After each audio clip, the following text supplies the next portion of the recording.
பிரபலமான ஒரு ஊழியக்காரர் சிறைச்சாலையில ஒரு கைதியை சந்திக்க போனார். அந்த கைதியை சந்திக்க போற நேரத்துல இந்த ஊழியக்காரர் அந்த கைதியோட தேவனுடைய வார்த்தையை பகிர்ந்து கொடுக்க ஆரம்பிச்சார். அதை பகிர்ந்து கொடுக்க ஆரம்பிக்கும் போது அவர் எவ்வளவு சொன்னாலும் அவர் மறுபடியும் அதே சூழ்நிலை குறித்து யோசித்துக் கொண்டிருக்கிறார்.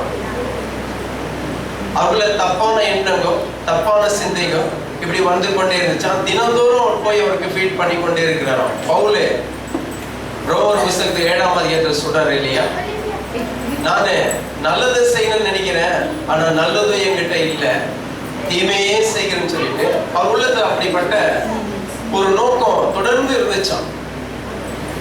அப்போ இவரு மீண்டும் மீண்டும் போய் வார்த்தை கொடுக்கும் போது இந்த ஊழியக்காரருக்குள்ள ஒரு நோக்கம் வந்துச்சான். ஏன் நான் இவ்வளவு வார்த்தை சொல்லி இவருக்குள்ள ஒரு மாற்றம், அந்த ஒரு மாற்றத்தை காணப்பட முடியும்னு எண்ணி பார்க்கும்போது அவரு யோசித்தாரா, இது சின்ன பிள்ளையிலிருந்தே இது விதைக்கப்பட்டிருக்கிறது. அந்த பிள்ளையிலிருந்து விதைக்கப்பட்டிருக்கனால ஒரு பழமொழி சொல்லுவாங்க, 5ல் வளையாதது 50ல் வளையாது.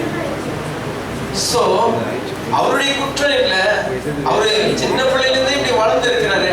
ஆகையால்தான் இந்த சின்ன பிள்ளைகளுக்கு நம்ம விதையிலேயே இந்த கர்த்தருடைய வார்த்தையை நம்ம கொடுத்துட்டோம்னா இந்த பிள்ளை வாழ்க்கை மாறிடும், இந்த பிள்ளை சூழ்நிலை மாறிடும். அது மாத்திரமல்ல, இனி உலகம் போய்கொண்டிருக்கிற சூழ்நிலையில இன்னைக்கு பாத்தீங்கன்னா பிள்ளைங்க பலவிதமான தவறான வாழ்க்கையில வாழ்ந்து கொண்டிருக்கிறார்கள்.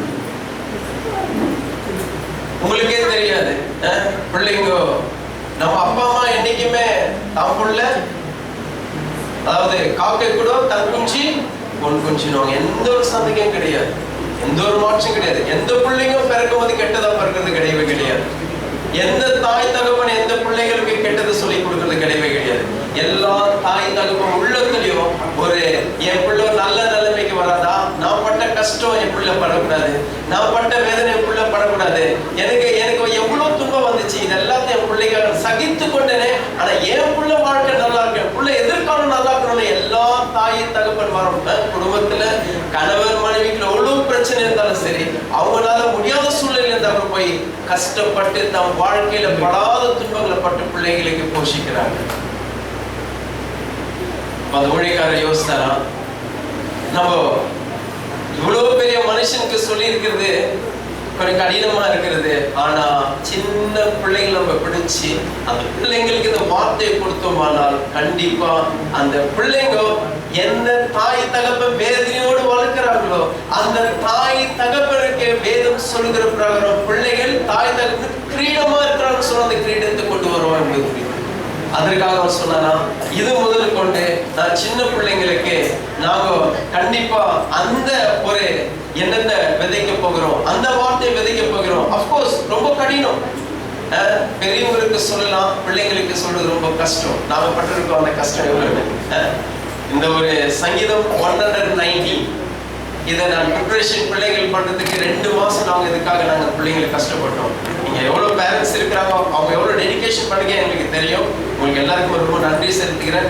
ஆனா உங்க பிள்ளைங்களுக்கு நாங்க இந்த சங்கீதம் கொடுத்து, சங்கீதம் மாத்திரம் அல்ல, இந்த வார்த்தையை கொடுக்குறது எதுக்காக, நீங்க எதை செய்ய நினைக்கிறீங்களோ அதை நாங்க உங்க கூட இருந்து வேற ஒரு சைட்ல நம்ம பிள்ளைகளுக்கு சப்போர்ட் பண்றதுக்காக நாங்க செஞ்சு கொண்டு இருக்கிறோம்.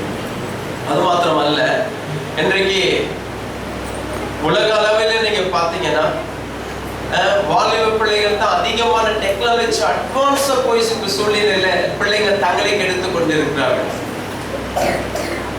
இதுக்கு ஒரே ஒரு வழி என்ன ஏன் கேட்டீங்கன்னா, கர்த்தருக்கு பயந்த பிள்ளைங்களுக்குள்ள நம்ம விதைச்சிட்டோம்னா, அப்பா அம்மா இல்லைன்னா கூட சரி, கூட யாரும் இல்லைன்னா கூட சரி, அந்த பிள்ளைங்க உள்ளத்துல கர்த்தர் இருக்கிறார், என் கூட கர்த்தர் இருக்கிறாரு. அந்த பயம் அந்த பிள்ளைங்களுக்கு தாக்கம் வந்துச்சுன்னா அந்த பிள்ளைங்க தாய் தகப்ப இல்லைன்னா கூட தன்னை காத்துக்கொள்ளும். கர்த்தருடைய வார்த்தை சொல்லுகிறது நீதிமொழி 1:7 கர்த்தருக்கு பயப்படுதலே ஞானத்தின் ஆரம்பம். நான் யாருக்கும் பிரசங்கம் பண்ண வரல, இன்றைக்கு 15 வருஷம் நான் பிரசங்கம் பண்றேன். இன்னைக்கு ஒரு நாள் தான் பிரசங்கம் இல்லாம சண்டே சர்வீஸ் நடந்து கொண்டிருக்கிறது. ஒரு நாள் என் சபையை விட்டு நான் வெளியே போறது கிடையாது. இன்றைக்கு மட்டும்தான். இன்றைக்கு இந்த வாலிப பிள்ளைங்க உங்களுக்கு பிரசங்கம் பண்ண போறாங்க. அதனாலதான் இந்த டிராமா இடத்துல வச்சிருக்கிறோம். வேதத்தில் சொல்லப்படுகிற பிரகாரம் உங்க பிள்ளைங்களுக்கு நீங்க போதிக்க வேண்டியதில்லை, சின்ன பிள்ளைங்களும் பெரியவங்களும் போதிப்பான்னு கர்த்தருடைய வார்த்தை சொல்லப்படுது இல்லையா? அந்த வார்த்தையின் படி நாளில பிள்ளைங்க ஒரு டிராமா பண்ண இருக்கிறாங்க. இந்த டிராமா தான் இன்னைக்கு உங்களுக்கு பிரசங்கம், பெரியவங்களுக்கு ஒரு பிரசங்கம். இதுல 3 போர்ஷன் அடங்கி இருக்கிறது. ஒண்ணு, தேவனுக்கு பயந்த குடும்பம் எப்படி இருக்கிறது. இன்னொன்று, தேவனுக்கு பயப்படாத இருக்கிற குடும்பம் எப்படி இருக்கிறது. மூன்றாவது, பிள்ளையை கண்டிச்சு வளர்க்கும் போது பிள்ளை எப்படி இருக்குது, கண்டிச்சு வளர்க்கும் போது பிள்ளை எப்படி இருக்குது. நான்காவது, விசேஷமாக கிறிஸ்துமஸ் என்றால் என்ன, இந்த டாபிக்கை இந்த பிள்ளைங்க உங்களோடு பகிர்ந்து கொள்வார்கள். கிறிஸ்துமஸ் என்பது கிறிஸ்து உங்க வீட்டுல போயிட்டு இயேசு பிறக்கிறான்னு சொல்றது கிறிஸ்துமஸ் கிடையாது. பிரைஸ் தி லார்ட், ஹல்லேலூயா. நிறைய பேர் நினைச்சு கொண்டிருக்கிறாங்க, இந்த பாஸ்டர் நல்லது சொல்லுவான்னு நினைச்சா கிறிஸ்துமஸ் நம்மளுக்கு இல்லைன்னு சொல்றாரு. இயேசுவை ருசி பார்த்த ஒவ்வொருக்கும் தினந்தோறும் கிறிஸ்துமஸ் தான், அது எந்த ஒரு டவுட்டும் கிடையாது. ஆனா கிறிஸ்துமஸ் என்பது யார் இந்த இயேசு ருசி பார்த்தா இருக்கிறாங்க உள்ளத்துல பிறகுறது தான் கிறிஸ்துமஸ். அதைத்தான் இந்த பிள்ளைங்க இன்னைக்கு பிரசன்ட் பண்ண இருக்கிறாங்க.